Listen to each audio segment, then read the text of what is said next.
Hello everybody and welcome to Sin City Living. My name is Jason. I'll be bringing you today's episode.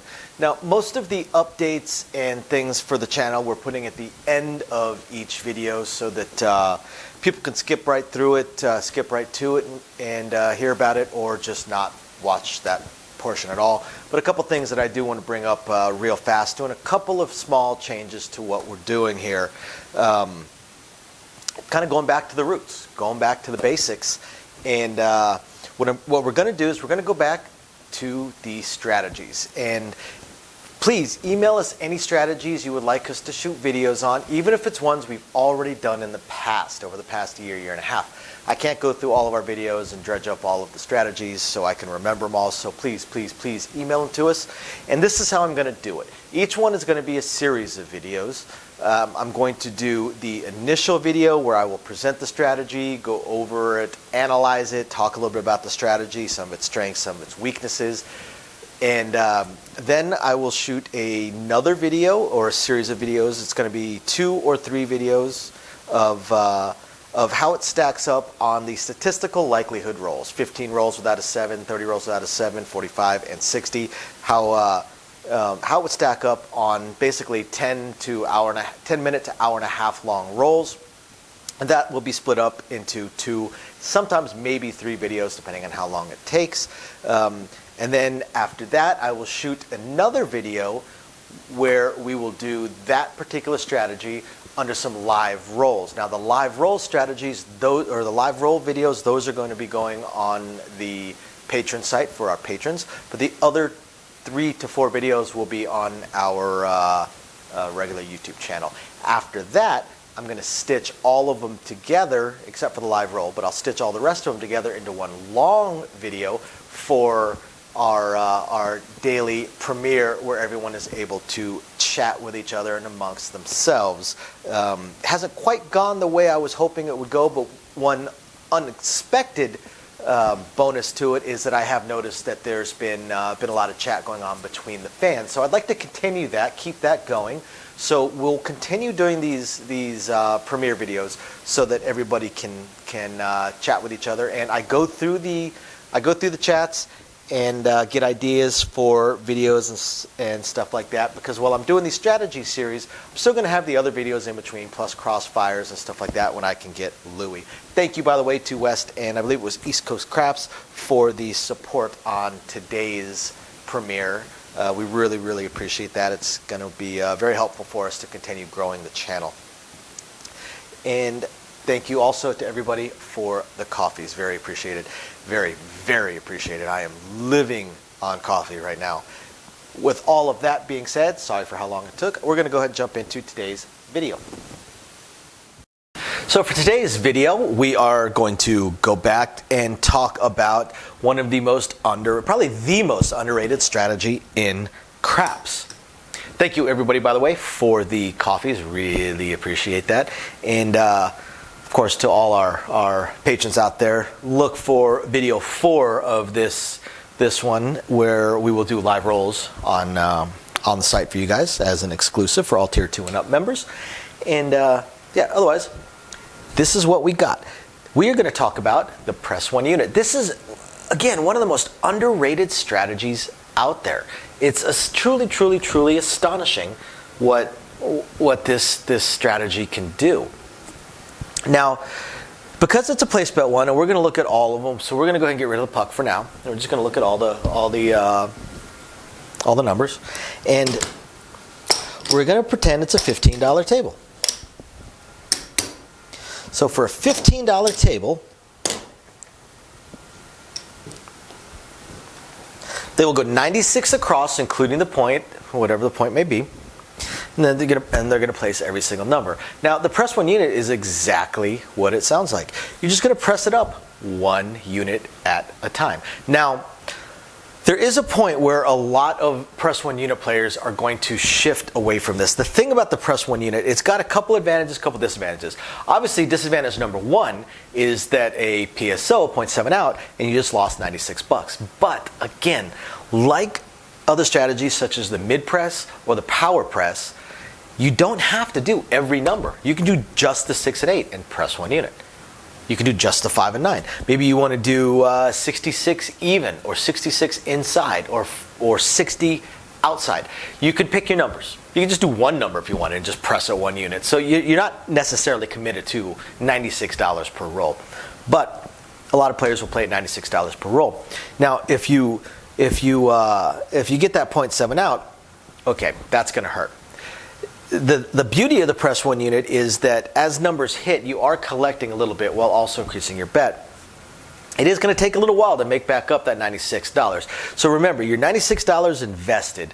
So you need to make $96 just to, because you know a 7's coming eventually. Every roll ends with a 7. So you're going to lose your $96. So you need to make that $96 in order to just break even. Now, all strategies are poor on a 0.7 out, or 7 in the first couple of rolls, and all strategies do well on the super long rolls. The reason that we show these on the great rolls is not to show that it makes money, because every strategy, except for the really bad ones, are going to make money on the really long rolls.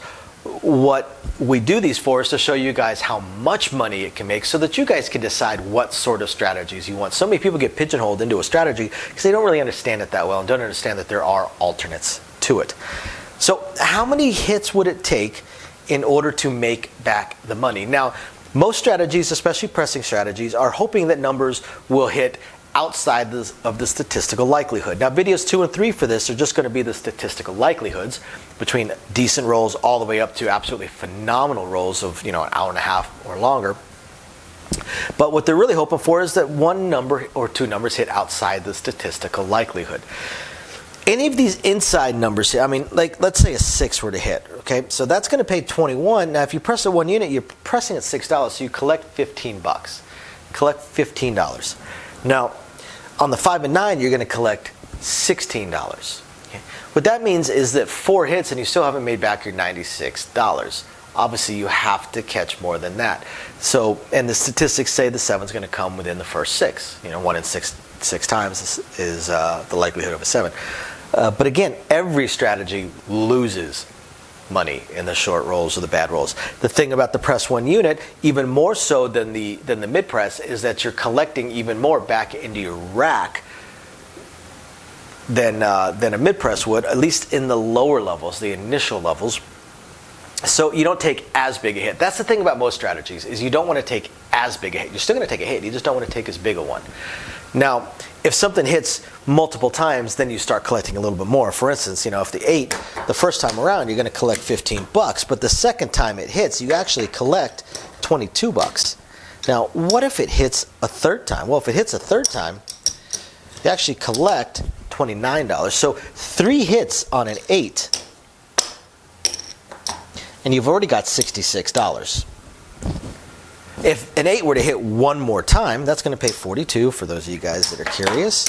Whoa, what am I doing? And you're going to collect right there. Now you have $102. You're actually $6 ahead if the 8 were to hit 4 times. Now again, statistically that's unlikely, but you have to remember there's going to be other numbers to hit as well during this, unless the 8 happens to roll 4 times in a row, which has happened.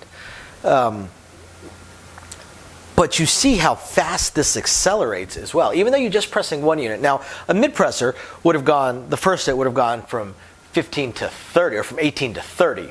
So you've got one person at 24, one person at 30. Now, from 24, this player goes up to 30, while the 30 goes up to 42.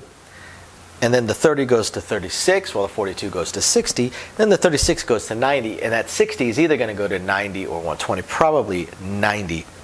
So at that point where this player right here is at 42, they're going to collect $47 the next time. Well, no, they're not going to collect $47. Sorry, they're going to collect $42 the next time. Whereas the mid-presser is at 90. It's going to pay $105. They're probably going to go to $150, so they're going to collect $45. Only collecting a little bit more than the press one unit player.